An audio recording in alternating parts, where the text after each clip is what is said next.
All right, good afternoon, and thank you everybody for joining me today. My name is Keith White, and many of you already know me as a meteorologist here for the National Weather Service, Austin, San Antonio, serving 33 counties in South Central Texas. I also serve as our climate services lead, and that is why I'm here with you today. All right, so as usual, I do want to start this by looking back at our last meteorological season, that being the spring, which is March 1st through May 31st in meteorological terms. And it was cooler than the spring that we had in 2022. Many of you will remember just how dry and warm last spring was, but we did still finish warmer than average across the vast majority of South Central Texas this past spring, including out at Del Rio, where they had their 7th warmest spring on record. In San Antonio, it was actually the fewest number of 90-degree days since 2015. And conditions were a little bit wetter than normal across the vast majority of our region. You can see in the smoothed image there on the top right that some portions of the hill country, which really needed the rain the most, did still see below normal precipitation for the March through May period. But the rains that they did get were definitely more than what was seen last year, and helped quite a bit in terms of alleviating some of the short-term drought impacts and indicators. And I'll talk a little bit more later about the status of our drought. So long-term deficits do still remain, despite the near to above normal rains for most of our region. The image shown here is a 365-day departure from normal rainfall ending on June 5th. And you can see there from San Antonio northward, there's a very large area of 8 to 12 and even 12 to 16-inch rainfall deficits. And those don't include additional deficits dating back to spring of 2022 and before. If you look even further back, there are some locations that are still seeing over 20-inch rainfall deficits over a long-term period. And those have had impacts on our reservoir and aquifer levels that in many locations do still remain well below normal, including Medina Lake, which is still only 5.3% full, and many of our other highland lakes, such as Lake Travis, Lake Buchanan, and Canyon Lake, still saw some minor improvements, but not a whole lot. The good news, though, is that some of our shorter-term drought impacts, especially with regards to agriculture, have really been alleviated over a large portion of our area. Too much of a good thing, though, for parts of the coastal plains. You can see well above normal rains in portions of Wilson, DeWitt, and Karnes counties. Some of those areas, just over a 3-month period, saw well over 20 inches of rainfall. And so just looking at a comparison of what our drought status was at the beginning of spring versus where we are at now, you can certainly see there have been a lot of improvements. And in fact, a total of about 55 almost, 58% of our region is no longer in drought. Some of that is still under abnormally dry status, but especially that severe, extreme, and exceptional drought area has been reduced, but does still exist over central portions of the hill country where those long-term rainfall deficits continue. In areas that did receive significant rain this spring, we do anticipate that will help alleviate some of the risk of extreme heat like what we saw last year. For example, the city of Austin had 68 100-degree days last year. We definitely won't see anything quite that extreme. However, we are looking at some extreme heat on the short-term horizon. I'll get to that in just a moment. Here's the latest outlook. This was issued just over a week ago of what the expectation is for drought.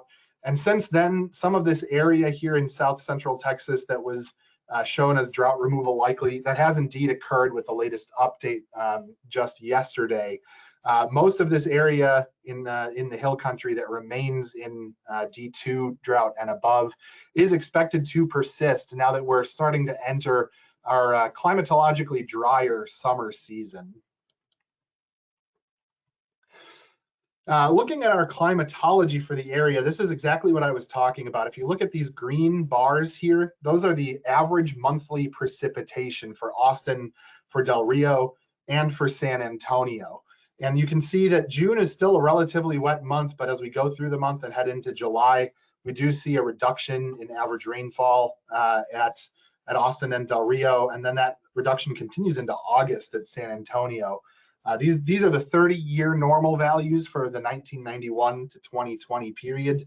But we can also see that we're slowly climbing through our hot season, and temperatures on average are already in the low to mid 90s across our region, and we'll climb into the upper 90s by the peak of our summer heat, which is typically in the month of August, usually in the early part of August.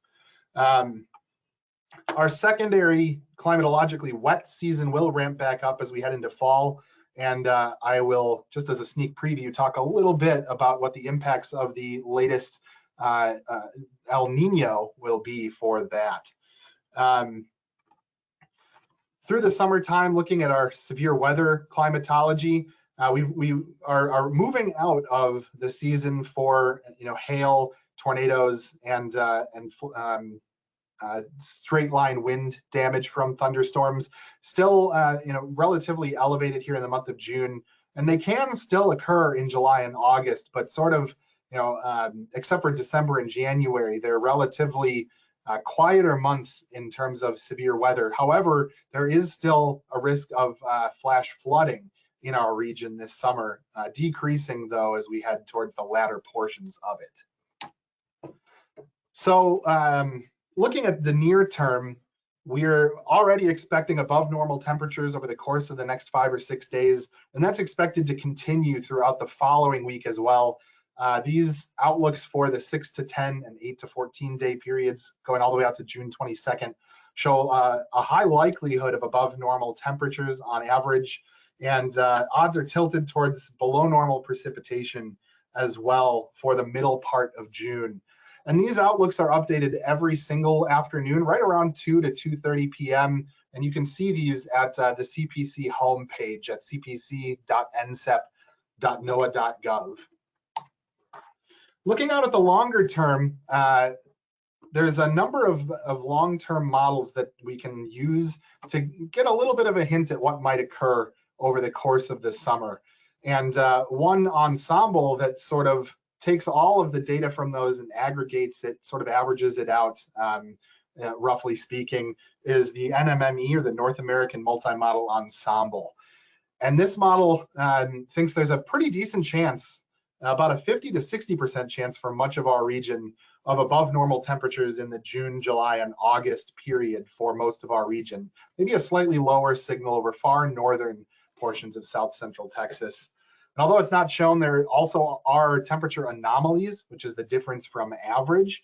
And that suggests, on average, about a 0.5 to 1 degree Celsius above normal temperature for the entire spring taken as a whole. There will, of course, be periods of cooler weather, but on average, warmer than normal temperatures are likely to dominate. Looking at the signal for precipitation, there isn't really a strong one for this summer. Really sort of equal chances of above, near, or below normal rains. But our rain-producing systems this time of year are typically more isolated in nature, a little bit slower moving. We will still have flash flood risks, perhaps from time to time, but nothing really widespread. And at least for the summertime, not expecting flooding to be a primary risk factor over the course of the next couple of months. The individual model components for this ensemble do kind of have a mixed bag of results. A few of them do depict slight wet anomalies. A few also depict slight dry anomalies. So, we could see some areas get appreciable rainfall this summer.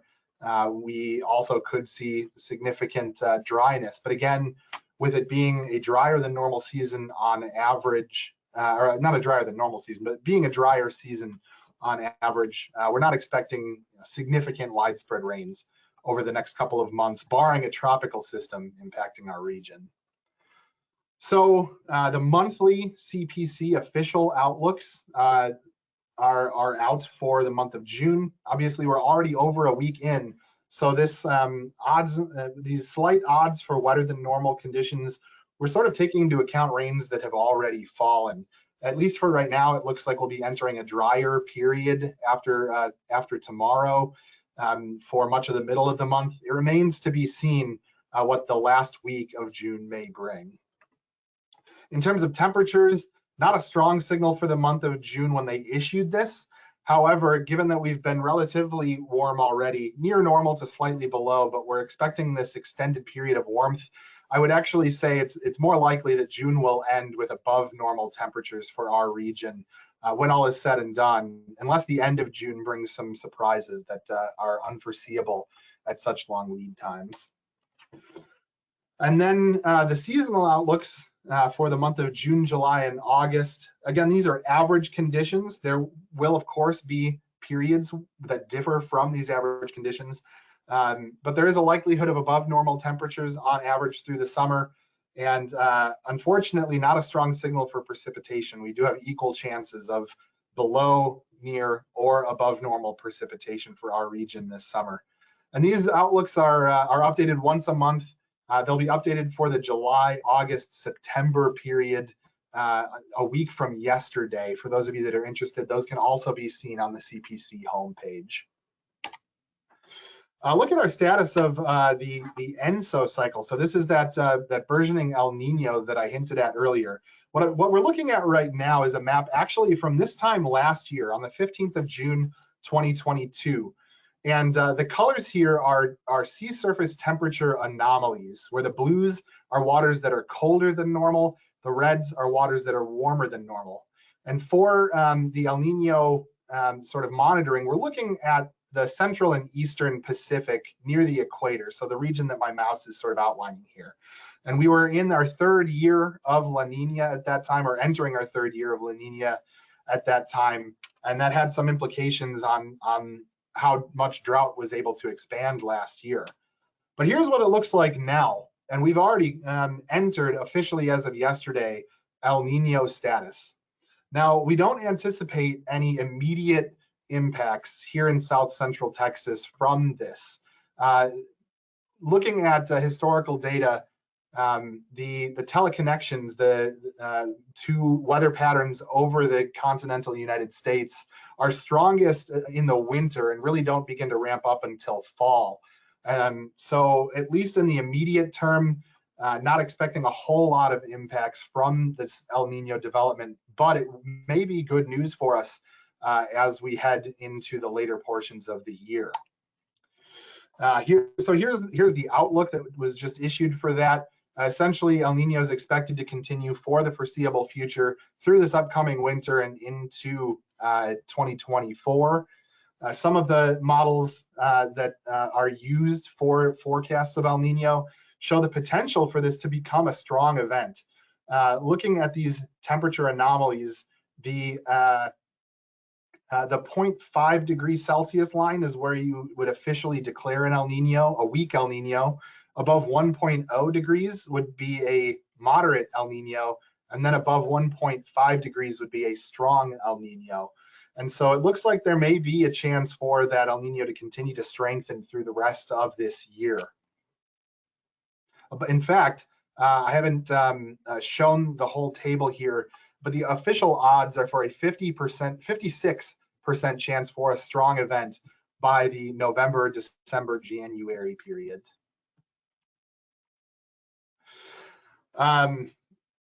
As we head into the fall and winter, the typical impacts on average, and not every season, but during more than not, we do see the storm track across the continental US shift further to the south than normal. And that does usually bring us wetter and colder than normal conditions for the winter.